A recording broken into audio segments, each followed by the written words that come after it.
Tai va, su Arnas, vienas iš naujesnių BuildMeUp komandos narių ir įsivėliau į šiokį tokį projektą. Tai įvyko taip, atsirado mašina be variklio ir tada atsirado variklis. Ir nusprendžiau, kad nusipirksiu variklį automobilį. Buvo daug dvejonių, ar pirkti ten Merso 5 litrų, ar ten Volvo 4.4 vaiškę. Bet galų gale nutiko taip, kad iškrito šitas variantas. Už labai patrauklią kainą Audi 4.2 8 cilindrų variklis iš A8D2 iki 2000 metų daro.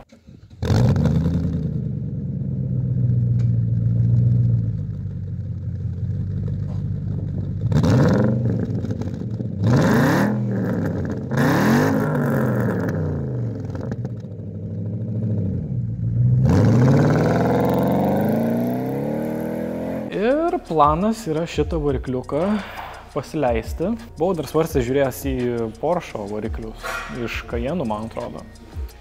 Jau nebepamenu tiksliai, kokia ten yra, bet esmė tokia, kad ilgai buvo svarstyta, ilgai ieškota. Ir taip galų gale šovė idėja, blemba, reikia pažiūrėti Audi variklius. Tai... bonk.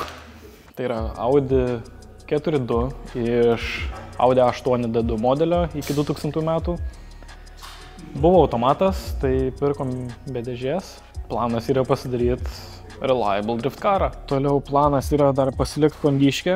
Tai dėl ko šitas variklis labai patraukė mano dėmesį, tai kad kondiškės siurbliukas yra toj pačioj pusėje, kai buvo originaliai J-Zekas, turėjo toj pačioj pusėje. Tai realiai nereikės jokių modifikacijų daryti kondiškės sistemai, viskas tiesiog turėtų teoriškai būt bolt-on ir kondiškė turėtų veikti. Tai ką, tiek apie variklį, toliau einam apžvelgti, į ką keliaus šis nuostabus Audi variklis.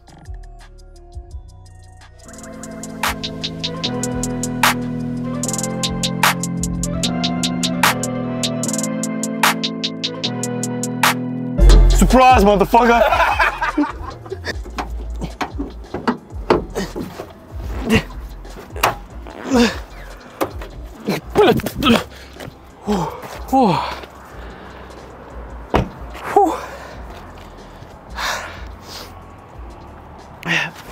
Eik, tu į dažus pataikiau. Gerai.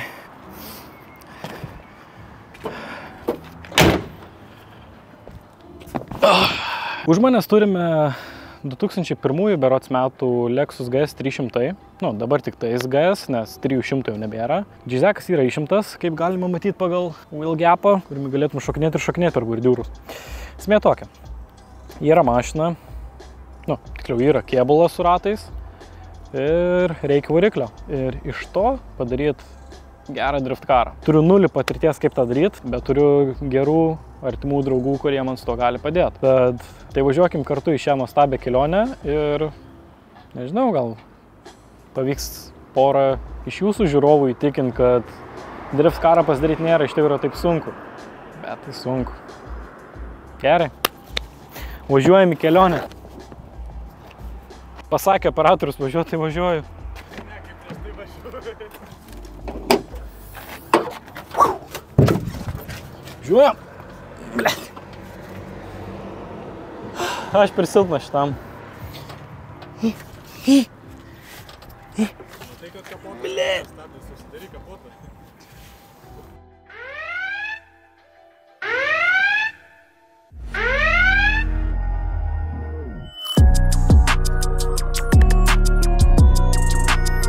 Jūs tik pažiūrėkite į šitą gražuolį. Ir taip, mes šį Honda Civic automobilį dovanojam vienam iš jūsų. Viskas, ką reikia padaryti, norint jį laimėti, apsilankyti buildmeup.eu, išsirinkti bet kokį absoliučiai dalyką, lipduką, džempą ir kiekvienas išleistas euras jums duoda vieną vietą Google Sheets'e, iš kurio 7 mėnesio 20 dieną išrinksim tą, kuris jį laimės. Tiksliau nelaimės, bet galės įsigyti už 1 eurą. Šiai dienai turim tiek dalyvių, tai šansai laimėti labai dideli. Paskubėkit, liko labai nedaug laiko.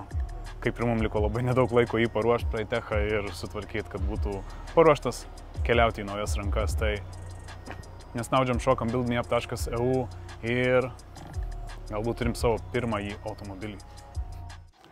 Saloną aš jau biškį pradėjau pats ardytis, ten nusėmiau panelę, šiaip be reikalingus dalykus įsimečiau. Aišku, ne per daug, nes planas yra padaryti tokį, kaip čia pasakius, tipo daily drift karas, bet su visais patogumais.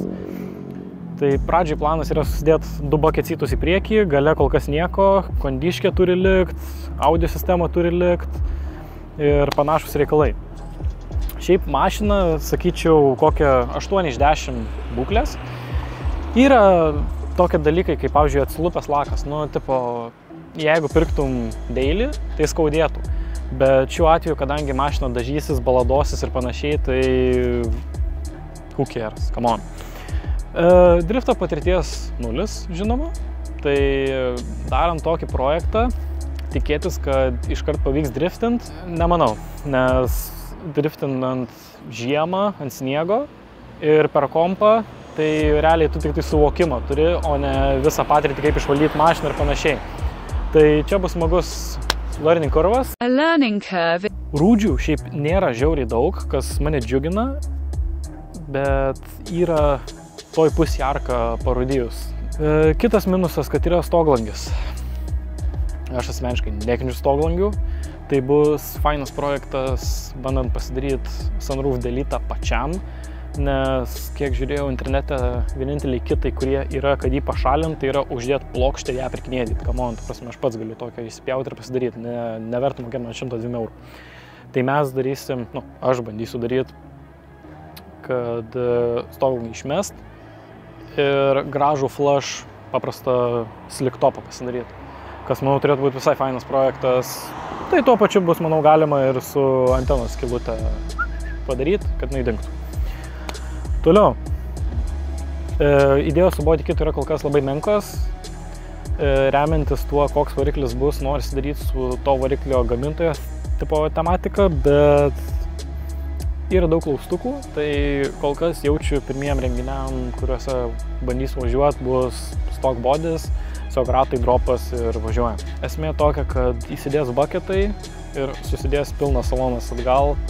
Tik aišku, bus klausimas dėl shifterio, nes kaip visi žinom, nors šiaip aš net pats nesu įsitikinęs, man atrodo, kad GS ėjo vien automatai ir nėra manualo panelių, mechanų, atsiprašau. Tai reikės kažką bandyti susikurti su panelė, stengiantis jos neišdraskyti ir palaikyti stokluką. Tuo pačiu dar ir rankinį reikės įkomponuoti, o cup holderį tikrai nesinori prarasti, nes manau tikrai bus ne vienas eventas, kur teks savo hodu pavažinėti, tai komfortas įsky. Taigi, baigėme trumpą apžvalgėlę aplink GS-ą. Tai dabar, manau, galėtume nueiti į garažą ir pamatyti, kokia širdutė bus dedama į GS-ą. Važiuojam!